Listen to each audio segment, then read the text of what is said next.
What's up, everybody? Welcome back to another episode of Digital Banter. Apparently, I am doing today's intro because James has PTSD off of last episode and how that went. So I'm back in charge when it comes to that. And I am thrilled to welcome Scott Logan to the show. Scott, welcome aboard, man. Hello, thanks for having me. Yeah. So, Scott, you're SVP of Marketing Demand Gen over at Connex One, right? Yep. New role this year? Well, last year, technically, I guess, right? Exactly. So I know kind of James and you talked leading into this. I was unable to join.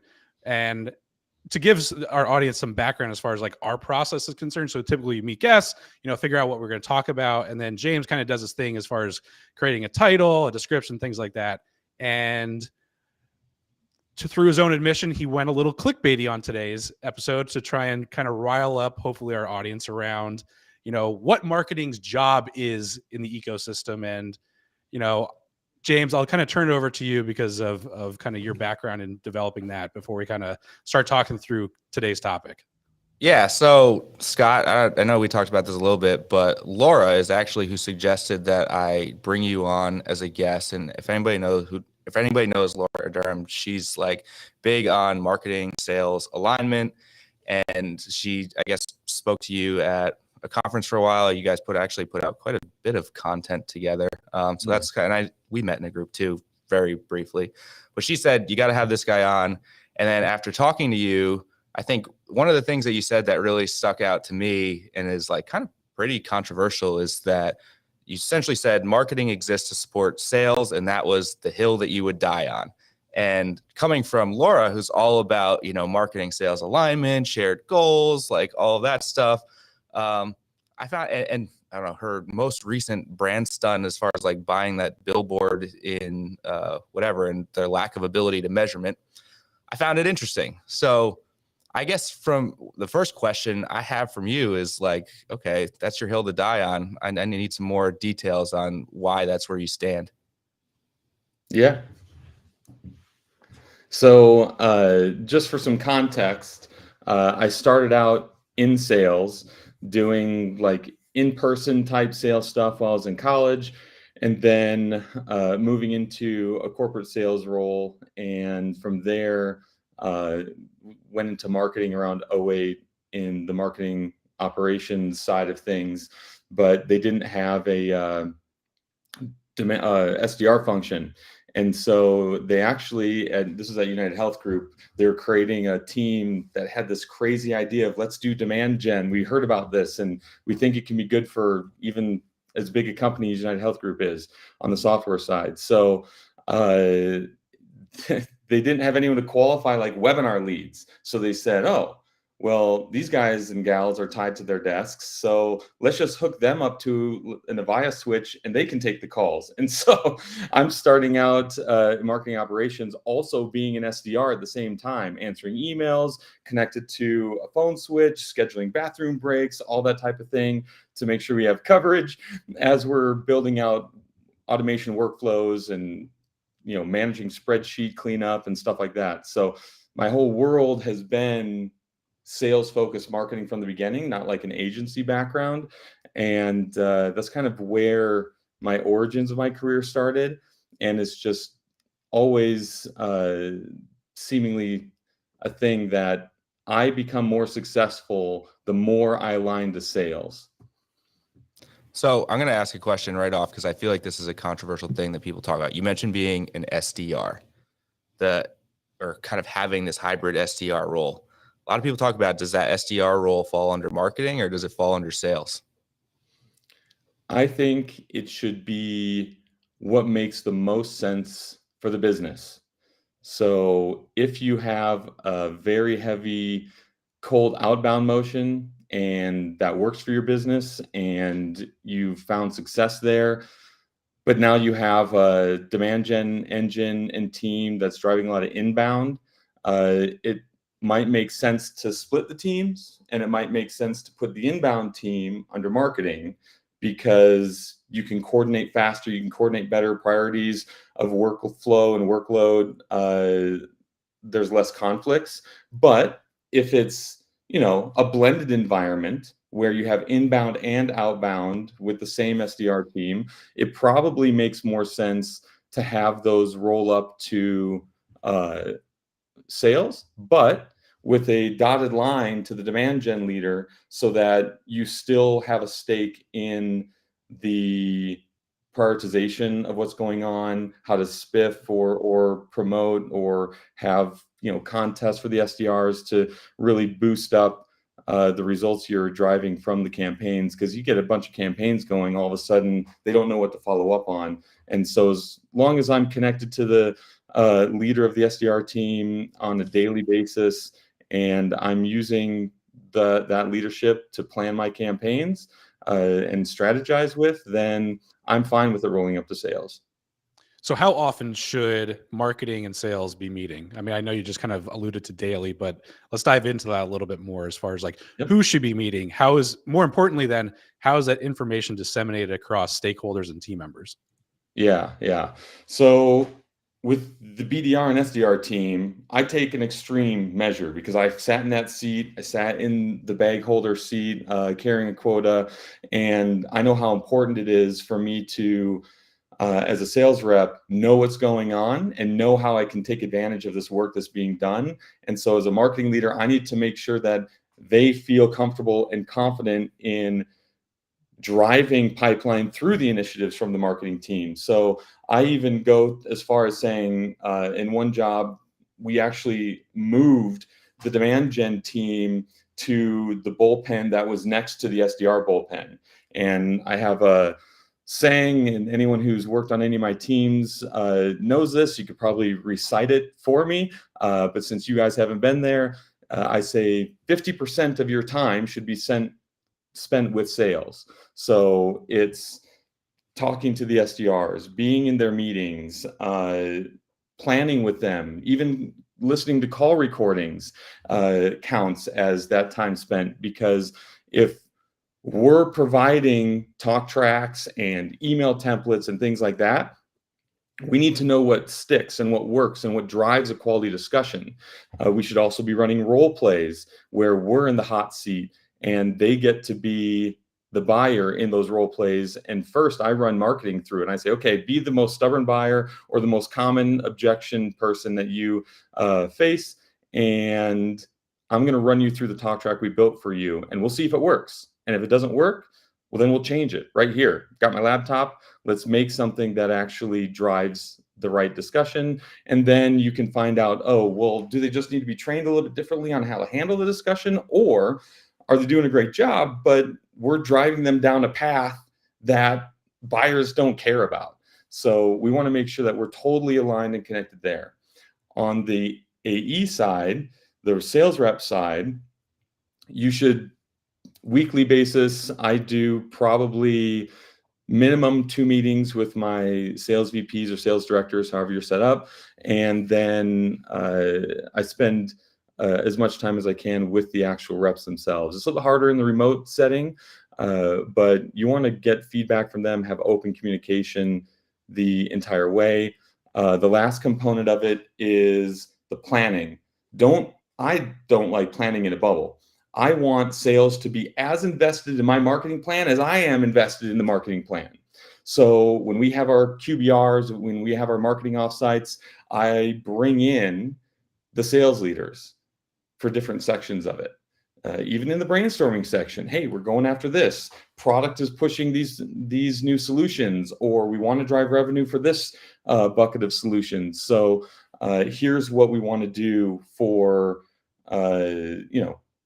having you hit your quota. Because I always say things in terms of the sales reps. When I speak to sales reps, I say, I want to get you to President's Club. That's my goal. I want you to hit your quota and your OTE. How can I help you do that? Here's what we need to do. Here's our tools and resources. Let's work together. Now, when that stuff comes down the pipe to them, they're like, oh yeah, I had an idea for that. Or, oh yeah, I now know what it is that we're doing at that show or whatever it is. So you just want to make sure that there's one go-to-market team, one go-to-market initiative, and you're working together the entire way.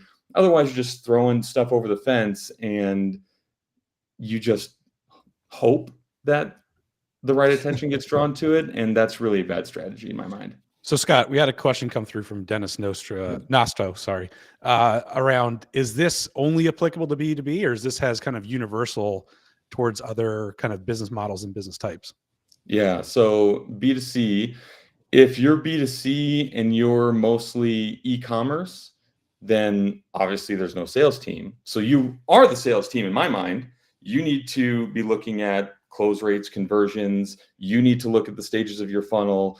And it's not a traditional B2B sales rep funnel. It's a process in the order process funnel. So at my last company, we created a product-led growth, self-service purchase model. We looked at every step. Are they getting to the landing page to sign up? Are they putting things in the cart to buy? Are they then buying everything in the cart? What's the time frame in which things stay in a cart? Is it easy to purchase? Do you have the right payment mechanisms? Maybe people want Apple Pay because they can just double click and do a face recognition for a purchase. Do you have that? If the purchase isn't getting made, but the cart's getting filled, it's just looking at it through the lens of whatever your sales cycle is and aligning to that to make sure it's as streamlined as possible, whether you're working with a team of reps or you're working with an e-commerce situation. I think that answers the question. All right. So I got a follow-up question to this that is something that I think about quite often. And you coming specifically, this is more focused on the demand gen side of things. Okay. How much of your demand gen strategy is dependent on the structure of your sales team? I'll give an example, right? So a small startup may have 3 salespeople, and probably, I don't know, I always think of like, they probably can't handle the lead gen waterfall strategy because there's only 3 of them. They're going to get too many leads. They're following up. They're going to waste their time on a lot of stuff versus an enterprise motion that has 100 salespeople, right? They probably need more leads and are grasping at anybody that they can reach out to that's shown any form of intent. So my question to you is like, how would you structure your strategy differently based on, some of the different sales structures that you've seen? Yep. So if I have a handful of reps, I'm not just working with the sales leaders primarily. I'm working with all of them together. You have 1 sales leader, 3 reps in your scenario. That's an easy group of people to manage. You probably have a team of you or you plus 1. So together say, hey, we're going to be pushing leads down. What are the leads that are actually converting? What lead to meeting, meeting to opportunity, and then how's that opportunity flowing? And so you need to be aligned to whatever the sales flow is for you. Then if you only have a small team, you don't want to go out and say, all right, we're going to do content syndication, or we get all these downloads of content and these different channels, go follow up. Well, that's going to be an utter waste of time for everybody. So maybe in that case, you just remove all forms, but leave mechanisms along the way where you can identify which companies are actually downloading. And then that creates your target list for you, because then you're seeing, oh, we have all these downloads. Here's some accounts we should go after. Let's put them into more of an ABM workflow to get them to close as fast as possible. And if you have a larger enterprise team, maybe your SDR team is 20 people, 30 people, whatever it is, you can judge, well, maybe we get a bunch of case study downloads. Maybe the pricing page gets a bunch of hits. Let's put some of the SDRs on live chat on the pricing page to intercept live traffic and chat with them proactively. Maybe case studies have enough lead flow where you can actually put a gate there if it doesn't drop conversion rates. I would like to not have a gate there, but I get it. Some companies still thrive and do well off of that. So make it as small of a form as possible and then follow up on those. I always like to have ungated as much as possible, though, in talking to a lot of companies and CMOs at big enterprises, it's really not an issue. They're going to buy, they're going to fill out the form, they need the case study because they need to build a business case. So you're going to get those leads, and it's not that much of a friction point, especially if you have a well-known brand. So it just depends on removing the friction and using that data to supply your sales team with what it is they need. If they need a lot of volume, what's the most quality volume that you can provide? And then ungate the rest. If it's more strategic, like a 3-person team, let's still put out a bunch of stuff to create that awareness, create that traction, and use that to identify who you should go after. Even in the B2C world, you get a bunch of clicks from, you know, say you sell something for the home, and you find out that there's an area where you get a lot of traffic on a persona that buys a lot of home goods. Well, are they buying or are they not? And if they are giving you traction, you need to increase conversion rates. Well, how can you address that audience that you're getting traction with better to put that in the hands of whatever your sales mechanism is? So Scott, I want to go back to kind of some of the things you were talking about before. By spending 50% of your time with sales as kind of a rule of thumb that you live by, I'm curious, like for our listeners, what are 3 of the most valuable questions and or insights that you can get out of that time spent? Because I can imagine you could do, 50 million things, but what are like the 3 most valuable things that you can take out of that time spent together? Yep. Number 1, I'm going to first use that as the highest priority. It's not necessarily a question. It's more of a state of mind on how you want your sales team to look at your marketing team. I go in and I say, listen, I don't want to come in here to one of your meetings and have everyone smile and nod and say, hey, that's great, and then move on. You might think, hey, they loved it. That's awesome. They were all like high-fiving and thumbs upping on the Zoom and whatever. But there's no way every marketing campaign is amazing. It's just not the case. So I say, listen, if I come in here for a post-campaign call or for a check-in, I want to hear you bitch and complain about whatever. I want to hear your objections and what you're seeing. If I come in here and it's just a bunch of high fives, but there's not the 5x in revenue from it, then you probably have to work on something. And I want to make your world easy. So tell me what's wrong with everything. Sure, tell us what's working. That's great. But I want to know exactly what it is that is causing you pain when we do this stuff, so that I can make better corrections for our team's efforts to help you more. So please give me your kind and constructive and candid conversational points on how we should make things better. And we're not going to take it personally, because not everything is going to work. Just like every call you're on, it doesn't turn into a sale. So establish that. And then I always like to, like I said before, say, I'm here to help you hit quota. I'm here to help you get the President's Club. I'm here to make you win. And setting that tone is the most important thing in my mind. Once you have that open communication going back and forth, that's when you can say, okay, what are your goals?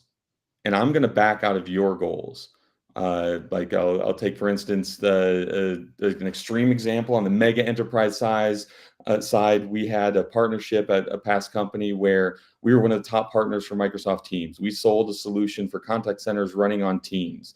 Well, what we found out was they don't give a shit about, oh, that's cool, thumbs up. They don't care about your contact center solution. What we found out is no matter what they sell, they have quota retirement goals off of Azure licenses. How much data can they get on Azure from Google, from Amazon? How much of that can we push over into Microsoft's cloud? And so we thought, oh, okay, that's interesting. We then highlighted to them all these wins where we moved someone off of an Amazon-backed solution that they were using today and moved it to Azure, and then told them how much data the contact center provides into the cloud. So it's not like, oh, a few numbers. No, we're talking about telephony, call recordings, video recordings. This is a massive amount of data that you can sell. Oh, okay. That makes sense to me. Do the same thing with your team. Find out how you can align to their goal and back out of it. And then say, what is the volume and capacity, like you talked about earlier, James? You know, are you so bogged down with massive pipeline? I hope this is the case, but you just have so many deals to close and you're closing them at a good rate that you only have time for a few things. So now I'm going to go more ABM focused and go more awareness on some of my stuff. If they're like, pipeline is dead, we building this marketing team from scratch, we need volume like you wouldn't believe. Okay, not going to give you a bunch of white paper downloads, but I'm going to deploy tactics that have moderate volume of quality stuff, because they just care about what converts and what closes. I don't want an MQL goal. Maybe I want a meeting goal where I'm tracking the conversion rates of those meetings. And so it's a matter of what is the tactic that's going to get you there, and let's strategize around that. So those would be the three things. So to what degree do you have, to what degree should sales be involved in content ideation and creation? Nothing. They're stupid. I'm just kidding.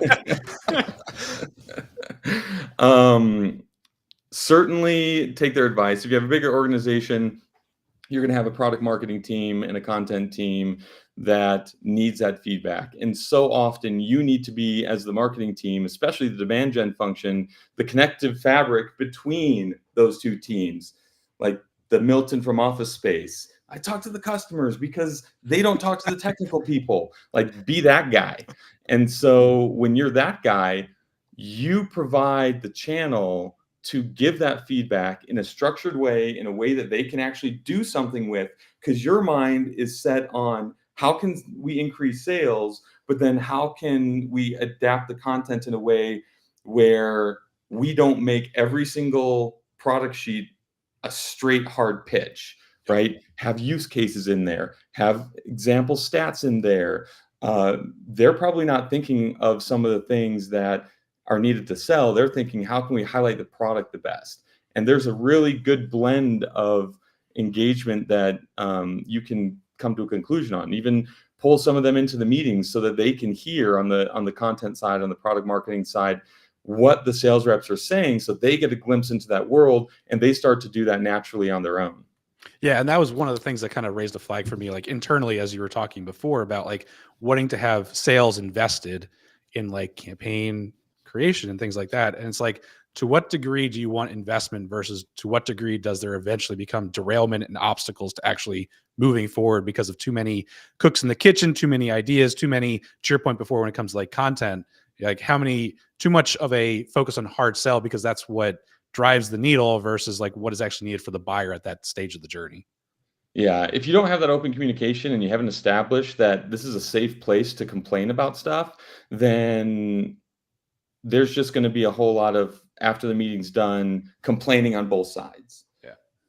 Everyone has the goal of doing well in your job and increasing revenue for the company. So find out where that common purpose is, understand each other's worlds and what each other are going through, to the extent of, even if you have a e-commerce or a PLG, product-led growth model, then on the product-led growth model, bring in the engineers. The last place when we built that PLG model, I actually had the lead engineers in those meetings so they could see and hear the feedback from the team on what's happening in the sales funnel when it's hands off and all self-serve, because they're building stuff that they think is going to be good. But what I've often found, and I'm open, candid, kind conversation, they want to work on the cool, amazing, like blow your mind stuff.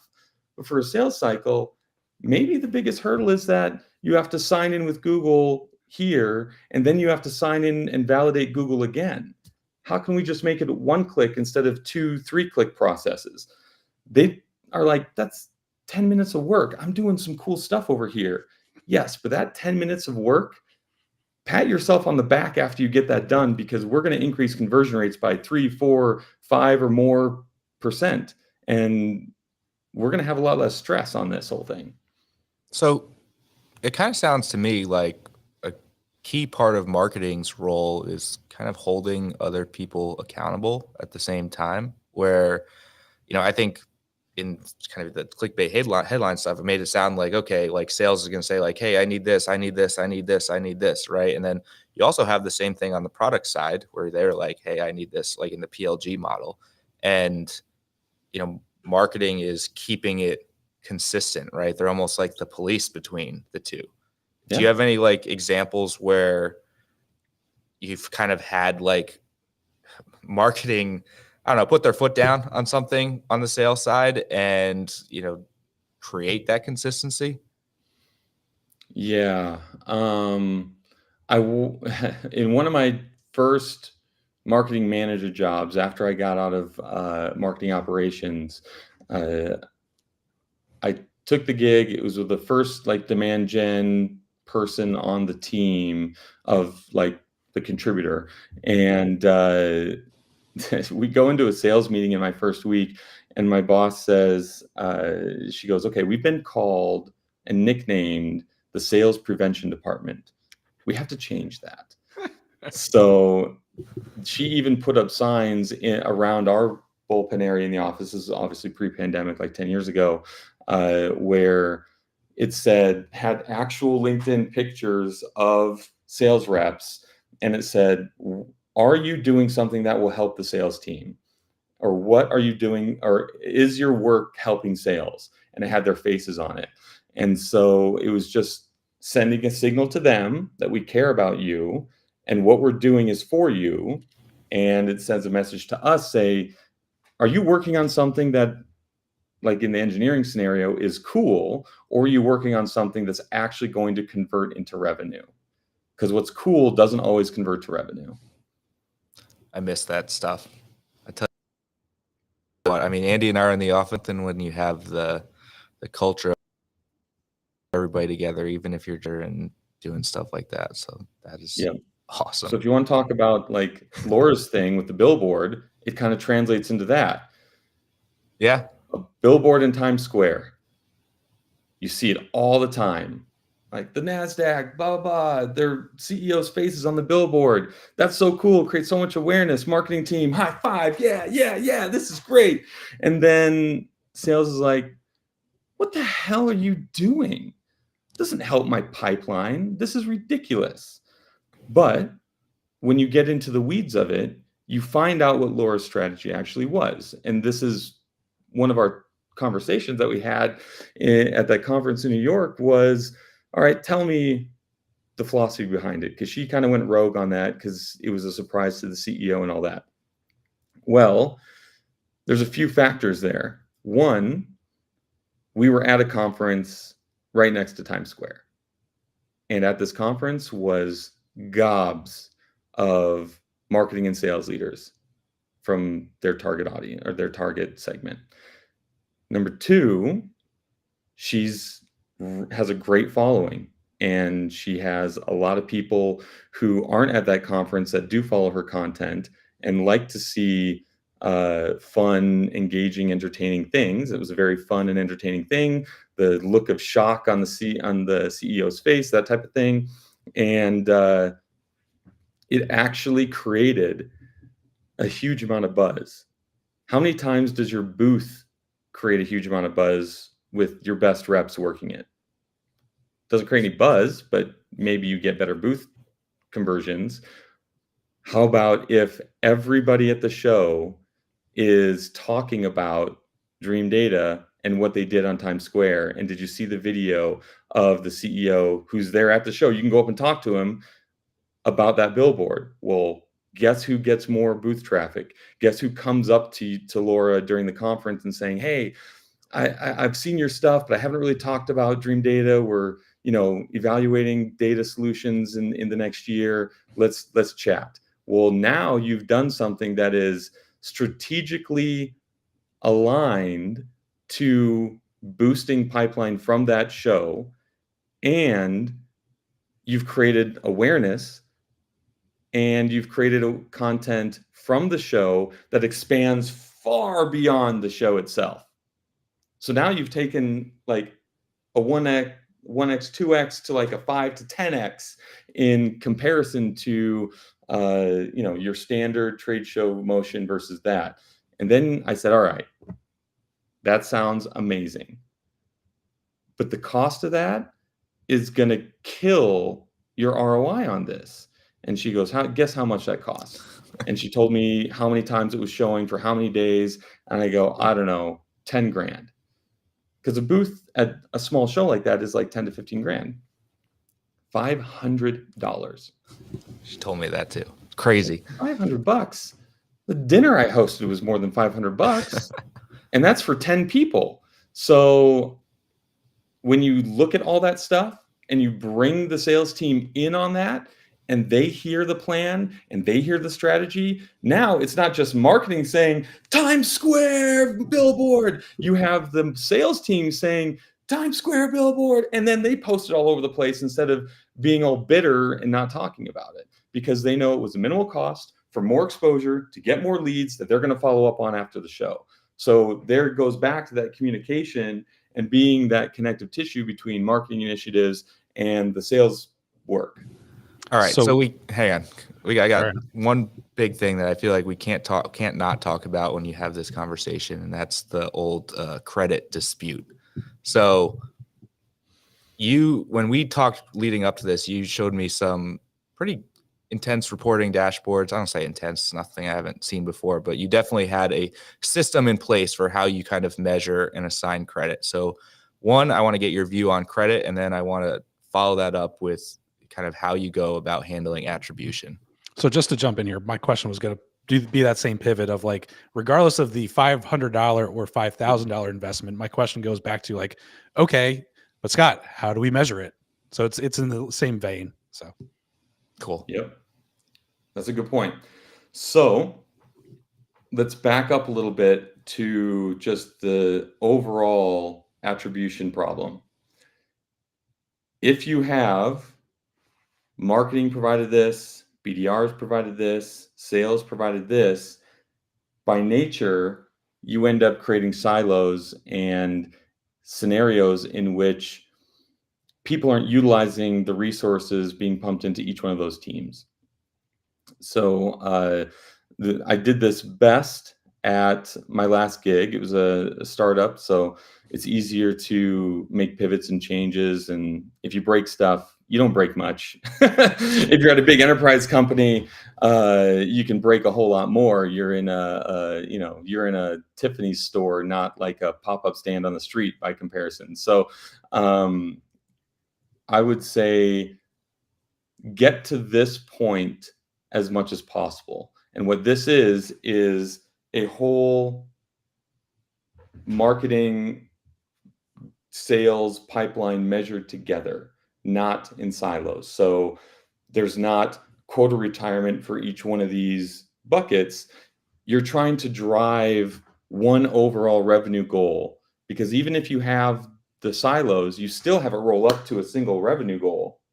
So marketing should be responsible for more. Sales should be responsible for the whole thing. And because they're the ones closing the deals, marketing isn't even qualifying anything. And the BDRs should be connective tissue. So what we can do is say, all right, instead of saying, hey, this lead came from a trade show from 6 months ago because that's the first time that lead ended up in the database.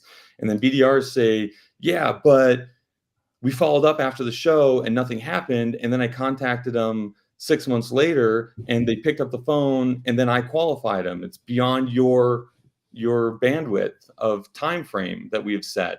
And then sales goes, forget that. I sold to that company, forever ago. And I just called up the VP of whatever department you sell to, and I'm the one who made that happen.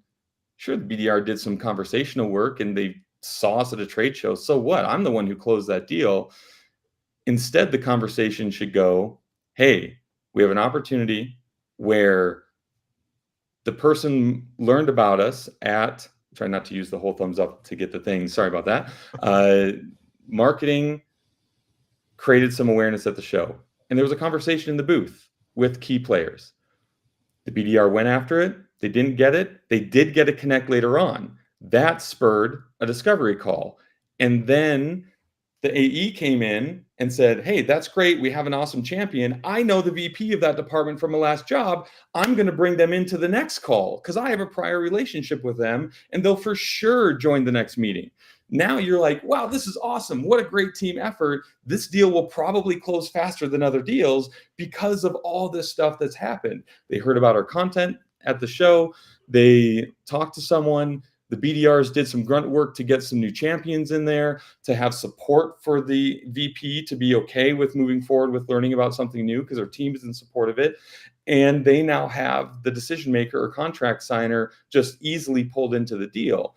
And it's all working towards one goal. So if the quota retirement can be against the full pipeline goal and the full revenue goal, and you can just show these touch points along the line by how you've structured your data and how you're structuring activity against that account or against that deal, now you can say, yes, there were all these touch points along the way. This worked. It worked really well. And we closed that deal fast. So now we can go back and say, instead of going back and fighting over who gets credit for this, and maybe commissions are different, maybe whatever's different for retirement, and say, I want credit for that for my goal, you can say, where are other scenarios in which we can use like Team Link on LinkedIn Navigator to find folks who the reps have sold to before. You then say, okay, great. Let's take that list of folks we've sold to before and find out if we've contacted those people in any mechanisms or channels in the marketing pipeline that we've gone after before. Or, oh, we see these two companies all the time at these trade shows. Or, oh, this company attends a lot of webinars by their individual contributors. And the BDEs say, yeah, I talked to them a few months ago, but they said they weren't ready. They were fine with the contract of their current solution, but here's the date of when that ends. Now you're like, oh, here's a great target account. And if you get a few dozen or even more of those, now you're like, all right, let's go win against those the same way we won against this, because that is the ideal way for us to close more revenue faster. And you're working together through that process as opposed to fighting over attribution. So how do you identify the ROI at the channel level then? Yep. So in the reports that I showed you, there are two basic ones, and you can get super granular on this as long as you're tracking the data through the right automation. But you have, this is how I do it. I track how a name came in. Was it from a sales rep? Was it from a scan at a booth? Was it from a webinar registration? What was it? And then you just have that static in the database. Then you say, I'm going to add them one to many to all the Salesforce. I'll just say Salesforce CRM. So we just add them to the Salesforce campaigns every time those people, anyone engages, not is sent an invitation to something, but every time they engage, register, badge scan, whatever is in the actual Salesforce campaign. And then you track the conversion point. And Salesforce automatically define conversion point for the point in which one of the sales reps, whether it be the BDR SDR team or the AE, actually gets that first really true, valuable discovery call that leads to an opportunity. You can have a discovery call and it go nowhere because of many reasons, but what is the trigger point for the opportunity? And then you see, and Salesforce does this automatically. If you convert a lead to a contact and then a contact to an op, it automatically pulls in to the lead source fields. And then you can have some like lead source details, say it's a webinar, which webinar is it? You just map that over with the conversion. There's just a workflow you build for that. It automatically will attach that to the opportunity. So you know on the opportunity how they came in. You see on the opportunity what the conversion point is, because those are fields that are just the 4 static fields in there for what type and then which one, what type and which one for entry point and conversion point. And then when you add all the sphere of influence or buying circle people to that opportunity, Salesforce will pull them into the campaign influence object on that opportunity. And you can see all the touch points there. So from that point, if you're following me, are you following me on that? Okay, from that point, you can say, I'm going to pull a report that shows all of our campaigns. And I want to know how many opportunities has this campaign touched, whether it's a close loss, close won, or in motion. I want to know how many times we've done that or has that happened. And you can see which campaigns have the highest effect by volume or frequency. And if there's a bunch of campaigns where they just never touch anything that converts or closes, you should probably take a deep dive into that to see, should we ever do this again? And then you know how to balance your budget on using stuff that works. Opposite of that, look at all your opportunities and look at the closed ones, look at the closed loss, look at the expansions, look at the churns, look at the closed one, closed loss, expansion, churns, and see which campaigns are involved in those. And you can see the frequency of, are we even using campaigns when stuff gets closed? I've been in a scenario in the past where the stuff that closes touches almost no marketing campaigns. There's a huge disconnect there. That's a big problem. Or you have a scenario in which everything that closes always touches these types of campaigns, or all your campaigns, or a mixture of them. So you're on the right track. And then you can go to the sales reps that aren't participating with marketing and say, listen, all these reps that are using the demand gen engine to their advantage selfishly, which they should, they're the ones using the resources properly and they're closing more business than you. Let's figure out how we can get you more engaged with the marketing team so that you can also hit quota and go to club. And it becomes a very simple discussion. If it's the other way around, then marketing, you have to hold yourself accountable. I hold myself accountable to say, okay, is it the audience that is the reason why no marketing campaigns are involved in closed one? Is it the messaging? Is it the sales process workflow? Are there huge gaps there? What is it that marketing needs to fix in order to make sure that all the money that gets pumped into marketing actually contributes to revenue? And I don't look at it as a weighted thing. I look at it as a directional flag to say, go here, go there, go here, go there. And then when you get into those campaigns, say, should we spend less? Or should we spend more there? Or are we overspending though it's working and we need to cut budgets? So can we do a smaller presence at a trade show? Can we eliminate some Google AdWord keywords that just aren't converting and we'll focus on the top 20%? And you can tweak each one of those campaigns to be more cost effective so your ROI percentage goes up. Okay. So outside of hang on. Go ahead. Outside of like email, because you're obviously sending to somebody specific, or to a degree ABM, what about everything else that happens in between that static point of entry and the conversion point? Like specifically ungated content, social, right?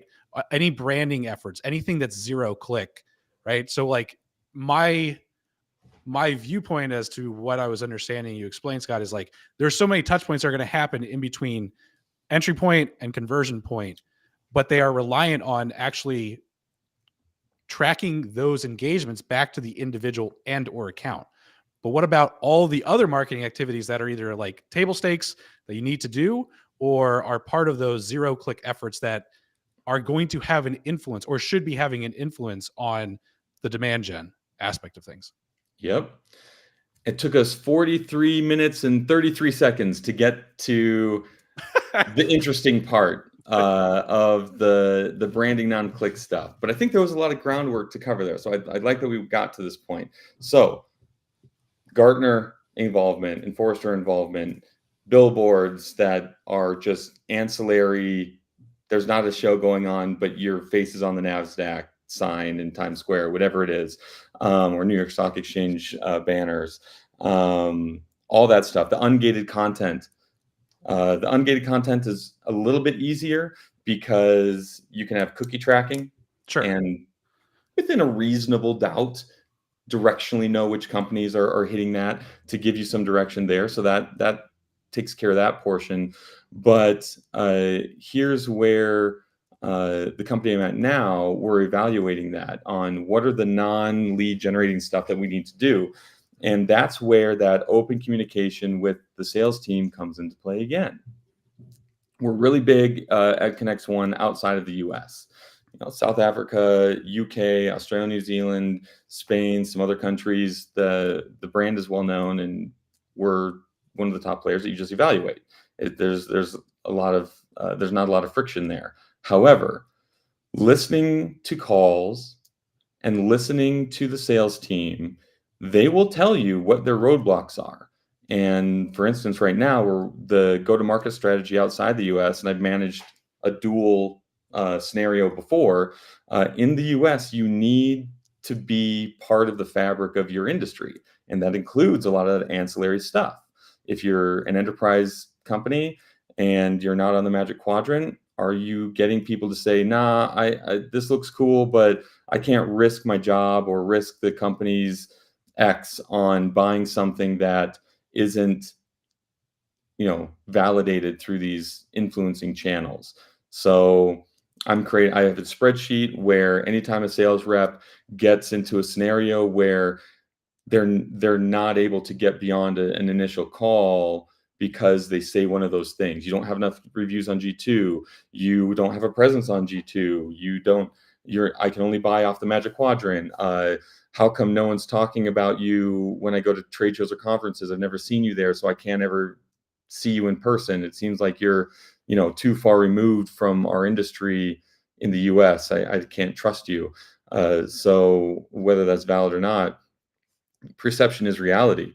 So I'm finding in this scenario, the US market for this specific industry does pay attention to that. And it's not every call, but it's a decent percentage of them where those are roadblocks. And so you're like, okay, well, then what should the investment be in those areas where sales is getting roadblocked? So this is where it's like, well, we just have to do it, right? You just said this earlier. It's just a table stakes. Why is it table stakes?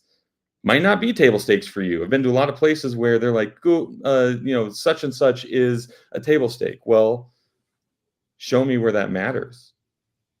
Show me in a sales cycle where that happens. And if you're not listening to calls, you're not listening to the sales team and the sales leaders and hearing their objections, you'll never know. And if you're an enterprise company or a company who does all those things, you're like, oh, we just have to keep doing them. Do like the whole Chris Walker thing of just ask, hey, do you evaluate solutions? And it doesn't have to be every call, but, get a set of reps that get decent volume and have them throw that into the conversation really quick, not to dwell on it, but just a pass over question. Do you ever consider Forrester or Gartner in decisions? Like, does it matter for your sales process with your VPs and executives when spending, $100K, $50K, whatever it is on a solution? No, that's all pay for play, blah, blah, blah, blah, blah. Or, no, that's all pay for play, but it does cover my ass when I have to go make a solution suggestion to rip and replace something that could disrupt business if it falls apart. Or they're like, yeah, G2 reviews, we get that a lot of negative stuff happens there, but it does provide us some insight to be able to, see if the things people are complaining about are the things that we even care about. Because a lot of times a bad review is something that's so niche to the business, and you can even like in G2, you can highlight and create a landing page there where you can pull in specific quotes and say, and even pull in some negative ones. Like I highlighted a 3 out of 5 star review for my last company where the guy goes in his headline, 30 to 40% of all my sales meetings are booked with this solution, and then continue to complain about us. It's like, what? Awesome headline, horrible pros and cons. But the pros and cons he was talking about were very specific to their business. So I just pointed the CS team at it, say, hey, can you help this person with it? And then I use that quote to show, hey, here's something, here's the context of it. This could benefit you because the worst suggestion and the worst rating that we have is actually someone who's seeing immense benefit from what we're providing to them. And you can utilize that stuff in the sales cycle. And that diverts from your question a little bit, but again, goes back to that open communication to say, is it needed? Is it not? When is it? Collect some data around it and go for it. Just to end this, sorry for rambling, but trade shows, the marketing leadership sometimes, and even the CFO is like, we spend so much money at this show. Why should we even go to it? It seems like a waste of money. And there seems to be no attribution in the system for it except badge scans. And it's really hard to draw that dotted line or even a solid line from revenue to that event. And I was like, okay, I felt like it was something where if you want to be part of the fabric of that industry, of that solution set that is gold standard, you got to be there and you got to present and you got to be present. But I was told you can't draw a line. Let's not do it. If sales reps aren't engaged as they should be, don't do it. We didn't go to one of the biggest industry shows. For the month following, I got messages from the salespeople and to me directly, because I know a lot of people who go to that show and are customers or potential customers, and they're like, "Are you going out of business? Why weren't you there? You're always at that show. Should I be worried? Should we look at other solutions? Is something going on?" And I consolidated that, built a business case for it, presented it to everyone, and said, here's why I think we should continue to go to this show, because look at this backlash we just created. Went to the show the next year, won the award for best solution in that category, and all was good in the world again. And we knew data backed and contextual information added to that data to say, let's go, but two things. Let's be smarter about what we spend at that show. Let's be more engaging with the audience to drive more leads. So let's have a better dinner. Let's invite better people. Let's get our people to the show who are in the pipeline and make it more of a sales-centric motion so that everyone greenlights that project from the get-go. It's amazing. I think people often forget that the hardest part about marketing is bringing people from unaware to aware, and that's like something that you never really see on paper. I mean, us as an agency, I'll tell you what, like if you like, there's agencies that people have heard of through their network, and there's agencies that people haven't heard of. And me serving an ad to somebody doesn't, there's a long process of like making somebody aware of something, and that's where those industry events are huge, because you might not get anything from it, but you're part of the community. It associates you with other brands, right? Like that's another thing. Like I just think of like us as an agency. Like, yeah, it would be great to be like associated in the same circle as like Directive or Fine Labs, but like if people had that in their mind, then you start being compared to those other brands, which I think is really hard for any company that's like smaller, especially like what you're dealing with right now. Trying to build, it sounds like you're trying to build like the US market. Like that's really important here. Yep. And you talked about the LinkedIn stuff, because the companies you talked about do a ton of online presence, and it's hard to measure that. Like I did a post and I had X amount of clicks and I had X amount of engagement on comments, and maybe it's what you want, maybe it's not what you want. But that's stuff that you just can't track, and you ask them and it's on the form, and it never ends up bubbling up. But the content is good. People are looking at it, because LinkedIn doesn't give you the full spectrum of how much influence it has. And even in some of my videos that I've done, there's significant long tail. You even talked about it on your stuff. There's significant long tail benefits you can get on just continued awareness, that the algorithm puts it out into the ether more and more and more as people engage. So if you're trying to push some of that engagement, well, guess what? Take your target account list. The content's good. It has a good message. It's worked a handful of times or less. So it's validated. Well, have that be a sponsored ad in a matched list with your target list, so you can force that content, when you validate that it's the good stuff, into their feeds so that they see it. Now you can track it, because you're like, oh, these engagement rates are just everyone on LinkedIn. Well, now you're like, the engagement rates are everyone within the exact account sales is going after. And then those engagement metrics aren't fluff. They are hard. These people saw this. These likes are from your accounts. Hey, sales reps, go into this ad or this link to this post and look at the people who liked it. Guess what? They're probably going to pick up the phone and have a conversation with you faster than anybody else. Yeah, it's just another way to validate it. Like, honestly, I loved what you were talking about when you were talking about like G2 and all of that stuff, and how you actually validate those investments. I feel like you can use ads to do the same thing. You can use events to do the same thing, and like actually having a reason behind it that is, I mean, it's more contextual than it is like data driven necessarily. But like if people are talking about these things, then you test the involvement, then you see if it actually makes a difference. Like you actually have a foot to stand on in those conversations, rather than oh, this is our brand awareness play. We got 10,000 impressions, like that kind of stuff. Okay, so there, we got 10,000 impressions.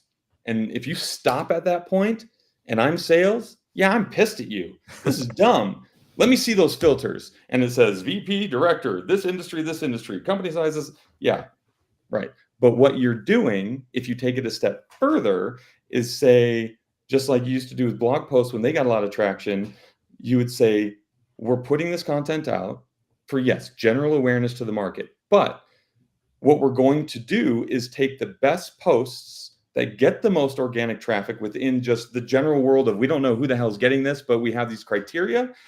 And then we're creating that target list. We're then going to pull the names for that target list. We're then going to add that to your target list account after you filter it out and make a segment for them to say, all right, or an audience in your social media platform, whatever it is, and we're going to put ads, that specific ad that works, into their flows.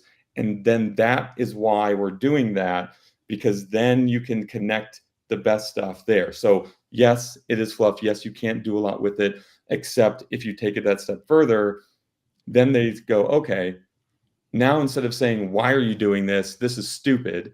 Sales is saying, which posts were working this last month? Because I can use that in my talk track. I didn't know I should be talking about that. Oh, here's my target account list that aligns to that message that I saw got a ton of organic traffic. Could you add this to the this group of people that I'm going after because I have personal connections to them into an ad flow for that? All right. So as we bring today's episode to a close, Scott, one of the last questions we like to ask every guest is, we've got our magic wand here, literally a wand. And if we give it to you, what is the biggest problem with B2B that you are solving with it today? Oh, man. I would say, and sometimes it's easy, sometimes it's hard, but all your conversion problems, all your pipeline problems, everything boils down to, are you able to work internally the way you need to work internally for your marketing efforts to work? And then are you going to take that feedback and create an environment to create that flow of information back and forth where you can make adjustments and improve? So it's, can we get everyone on board to say, yes, we're going to go off of one revenue goal and we're not going to fight over attribution. Yes, we can go and have goals that align all the way back. Can we plan together? Can marketing be involved in the sales planning? Can sales be brought into the marketing planning?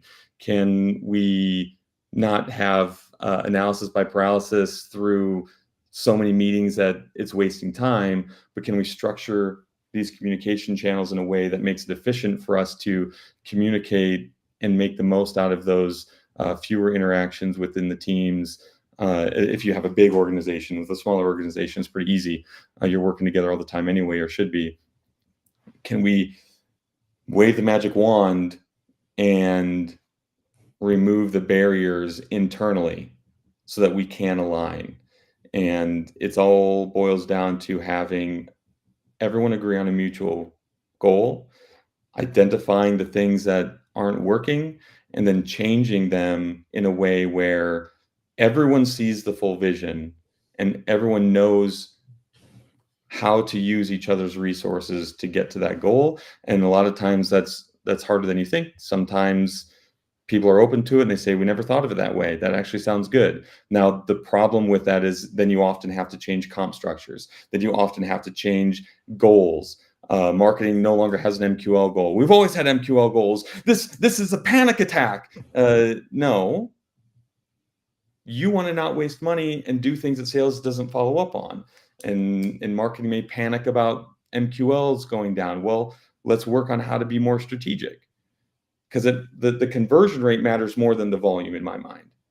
Once you understand where the conversion rates spike, then you can worry about the volume, because maybe it's field events where you get 15 people in a room, but you close like maybe 8 of the 15 people turn into pipeline, and half of those or more win. Well, then I care way more about a smaller volume because your conversion rates are getting you more than MQL goals later on. All right. So bring us on home with 3 actionable takeaways for our audience to do today or tomorrow. Okay. So 3 actionable insights. 1, if you're not working and talking openly and candidly with your sales team, you should go do that and figure out what that is. Start at the top and kind of prep everyone to say, here's some things that we see are internal barriers. Let's open communication. We want to change the culture in which we're doing things and make it better. And then once we're on that same page, review the goals with everybody too. So in that meeting, say, now we need to change some goals. Is everyone okay with that? You'll need to bring finance into it. It's a bit of a slog at first. And then if you can start with that conversation, then do that. The other thing is if your demand gen team isn't working with the BDRs and you don't know them face to face, my wife always jokes when someone goes, hey, I noticed Scott's at this company. I work with that company. Or Kristen will say, so-and-so works at that company.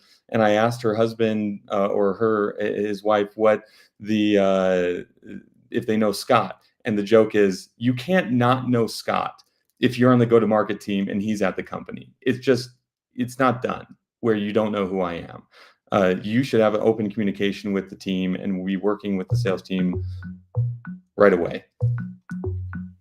Awesome. Well, Scott, thank you so much for joining us today.